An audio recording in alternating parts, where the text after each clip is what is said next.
नमस्कार। आज बात करते हैं एक ऐसे इंडिकेटर की जो शायद हर ट्रेडर के चार्ट पर होता ही है। जी हाँ, MACD। आपने भी इसे कई बार देखा होगा, है ना? तो चलिए आज इसे बिल्कुल आसान शब्दों में समझते हैं, एकदम शुरू से। अच्छा, तो हम इसे समझेंगे कैसे? हमने इसे 5 हिस्सों में बांटा है। सबसे पहले हम जानेंगे कि भाई ये मैकडी आखिर है क्या। फिर इसके पुर्जे पुर्जे अलग करके देखेंगे, मतलब इसके कंपोनेंट्स को समझेंगे। उसके बाद इसके सिग्नल्स को डिकोड करना सीखेंगे। फिर देखेंगे कि असल ट्रेडिंग में ये कैसे काम करता है। और आखिर में इस टूल को मास्टर करने के कुछ तरीकों पर भी बात करेंगे। तो तैयार हैं? चलिए शुरू करते हैं। तो सबसे पहले पहला सवाल, ये मैकडी आखिर है क्या चीज? आइए इस पावरफुल ट्रेडिंग टूल को जरा करीब से देखते हैं। देखिए, इसका पूरा नाम है मूविंग एवरेज कन्वर्जेंस डाइवर्जेंस। सुनने में भारी लगता है पर काम सीधा है। ये एक ट्रेंड फॉलोइंग मोमेंटम इंडिकेटर है। अब इन दो शब्दों पर ध्यान दीजिए। ट्रेंड फॉलोइंग मतलब ये ट्रेंड के पीछे पीछे चलता है, उसे पकड़ने की कोशिश करता है। और मोमेंटम मतलब ये बताता है कि ट्रेंड में कितना दम है, कितनी तेजी है। तो बस ये दो मूविंग एवरेज के बीच का रिश्ता दिखाता है। और पता है, यही चीज इसे इतना कमाल का बनाती है। जरा सोचिए, एक ही टूल आपको ट्रेंड की ताकत भी बता रहा है और ट्रेंड में जो बदलाव आ सकता है उसके इशारे भी दे रहा है। और सबसे बढ़िया बात, इसे किसी भी टाइम फ्रेम पर लगा सकते हैं, चाहे कोई 1 मिनट का चार्ट देख रहा हो या महीने का। मतलब ये इंट्राडे ट्रेडर के लिए भी उतना ही काम का है जितना एक स्विंग या पोजिशनल ट्रेडर के लिए। चलिए अब आगे बढ़ते हैं। किसी भी टूल को इस्तेमाल करने से पहले उसे खोलकर देखना जरूरी होता है ना? तो अब हम इसके हिस्सों को समझेंगे। तो इसके जो मेन लाइन है वो बनती कैसे है? सुनने में थोड़ा टेक्निकल लग सकता है, पर यकीन मानिए ये बहुत सिंपल है। बस 3 स्टेप्स हैं। सबसे पहले हम प्राइस का 12 पीरियड का EMA निकालते हैं। ये समझ लीजिए कि ये शॉर्ट टर्म एवरेज है। फिर हम निकालते हैं 26 पीरियड का EMA, जो कि लॉन्ग टर्म एवरेज है। और आखिर में बस शॉर्ट टर्म वाले में से लॉन्ग टर्म वाले को घटा देते हैं। बस जो नंबर आया वही हमारी मैकडी लाइन।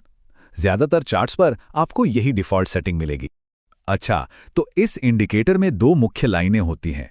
एक तो है मैकडी लाइन, जिसे हमने अभी अभी बनाना सीखा। इसको हम कहते हैं फास्ट लाइन, क्योंकि ये प्राइस के साथ तेजी से भागती है। दूसरी है सिग्नल लाइन, जो थोड़ी स्लो है। ये कुछ और नहीं बल्कि हमारी फास्ट मैकडी लाइन का ही एक और एवरेज है। इसका काम एक फिल्टर जैसा है। ये फास्ट लाइन के छोटे मोटे उतार चढ़ाव को स्मूथ करके हमें एक क्लियर सिग्नल देने में मदद करती है। ठीक है, तो अब हम इसके हिस्से तो समझ गए। अब असली बात पर आते हैं।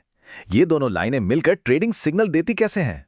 तो सवाल यही है कि ये लाइनें और वो जो नीचे बार्स दिखते हैं, यानी हिस्टोग्राम, ये सब मिलकर हमें क्या बताते हैं? चलिए पता करते हैं। इसका सबसे पहला और सबसे कॉमन सिग्नल है क्रॉसओवर। जब भी हमारी फास्ट लाइन यानी MACD लाइन अपनी स्लो सिग्नल लाइन को नीचे से ऊपर की तरफ काट दे, तो उससे कहते हैं बुलिश क्रॉसओवर। ये एक पोटेंशियल बाय सिग्नल है। ये इशारा है कि मोमेंटम अब ऊपर की तरफ जा रहा है। और इसका ठीक उल्टा, जब फास्ट लाइन स्लो लाइन को ऊपर से नीचे की तरफ काट दे, तो वो होता है बेयरिश क्रॉसओवर, यानी बेचने का एक संभावित संकेत। अब बात करते हैं हिस्टोग्राम की। ये जो आपको चार्ट पर हरे और लाल रंग के बार्स दिखते हैं ना, वो हर एक बार ये दिखाता है कि फास्ट और स्लो लाइन के बीच कितना फासला है। जब फास्ट लाइन ऊपर होती है तो हरे बार बनते हैं, और जब वो नीचे होती है तो लाल। अब बार्स जितने ऊंचे होंगे, मतलब दोनों लाइनों के बीच की दूरी उतनी ज्यादा है। और सबसे काम की बात, ये बार्स जितने बड़े होते जाते हैं, समझ लीजिए कि करंट ट्रेंड उतना ही मजबूत होता जा रहा है। ठीक है, तो थ्योरी तो बहुत हो गई। अब असल दुनिया में आते हैं, क्योंकि चार्ट्स पे जो दिखता है और असल ट्रेडिंग में जो होता है उसमें फर्क होता है। तो अब बात करेंगे प्रैक्टिकल चीजों और इसके रिस्क्स की। जैसा कि कहा भी जाता है कि हाँ, असल में ये बहुत सब्जेक्टिव है और सफल ट्रेडिंग के लिए इसे स्किल के साथ समझना पड़ता है।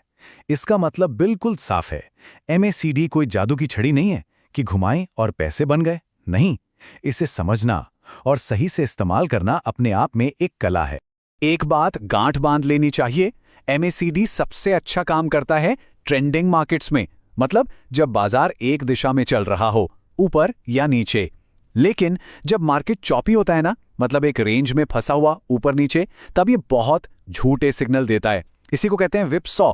बार बार खरीदो बेचो के सिग्नल आएंगे और नुकसान हो सकता है। ये एक तरह का जाल है। और ये शायद सबसे जरूरी बात है, इसे हमेशा याद रखना है। MACD एक लैगिंग इंडिकेटर है। लैगिंग मतलब ये प्राइस के होने के बाद बताता है कि क्या हुआ, ये भविष्य नहीं बताता। इसे एक इतिहासकार की तरह समझिए, जो बताता है कि अतीत में क्या हुआ था। ये कोई ज्योतिषी नहीं है जो बताएगा कि क्या होगा। ये ट्रेंड को कंफर्म करता है, प्रिडिक्ट नहीं करता। तो सवाल उठता है कि अगर ये लैगिंग है तो इसका क्या करें? इसका जवाब है, इसे अकेले इस्तेमाल मत कीजिए। इसका असली पावर तब सामने आता है जब इसे दूसरे टूल्स के साथ कंफर्मेशन के लिए यूज किया जाता है। झूठे सिग्नल से बचने का सबसे स्मार्ट तरीका है कंफर्मेशन, मतलब एक से ज्यादा जगहों से हाँ का इंतजार करना। जैसे अगर मैकडी पर एक बुलिश क्रॉसओवर दिखता है तो रुकिए, चार्ट पर देखिए, क्या प्राइस ने किसी जरूरी ट्रेंड लाइन को भी तोड़ा है, या फिर क्या मार्केट का ओवरऑल ट्रेंड भी ऊपर का है, जैसे हायर हाइज और हायर लोज बन रहे हैं। जब दो तीन चीजें एक ही तरफ इशारा करें तब सिग्नल ज्यादा भरोसेमंद होता है। तो अब इस टूल के बारे में हम जान चुके हैं। असली सवाल अब यह है कि ट्रेडिंग में एक एज बनाने के लिए इसकी प्रैक्टिस कैसे की जाए और इसे दूसरे टूल्स के साथ कैसे जोड़ा जाए। एक बात हमेशा याद रखनी चाहिए, कोई भी टूल उतना ही अच्छा होता है जितना उसे चलाने वाला। तो इसे सीखिए, बैक टेस्ट कीजिए, प्रैक्टिस कीजिए और अपनी ट्रेडिंग स्ट्रैटेजी का एक अहम हिस्सा बनाइए।